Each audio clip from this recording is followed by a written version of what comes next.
What you do to develop it is to think about the range of possibilities that might occur. So in that particular case, a range of oil prices was one of the things, and the other aspect was the quantity of oil you could have.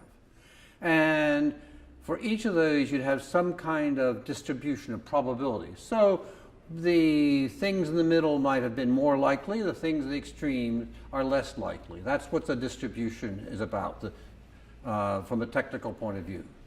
And we also have a model of how the system works. In this particular case, the model says if the oil prices are this much and the quantity is that much, then we have this return.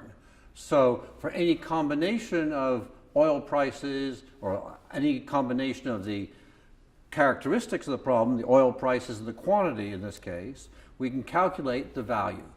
And knowing the probability of each particular one, we can have the distribution of the others. So basically, what I'm talking about is looking at the possibilities over thousands of different combinations, which we can do quickly on the computer, and this is called a simulation. And it's to see how the system will perform under the many different characteristics. One of the ways of thinking about that is thinking about you put a ladder against the wall you want to climb up. You shake it. You see how it's going to perform under different situations, and you record it.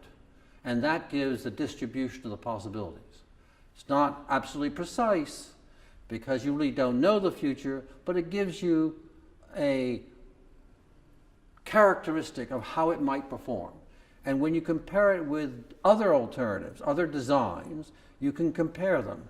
And although the curves look very precise, they more properly think about a range of possibilities. So in that figure, it was reasonably clear that the old design, optimized for one particular solution, performed very much less well. It was off to the left-hand side, lower returns than the other designs. I'm not sure exactly how much they were going to be different, but it's clear that the flexible design was far superior.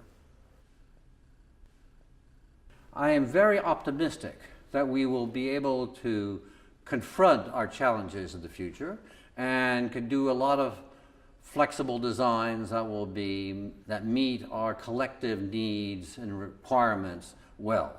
And right now we have difficulties thinking about that. It seems like a difficult problem, but I think that it's common sense. People run their lives flexibly. They don't commit now to all their possible futures for the next 50 years. We think about our long-term futures, but we adjust.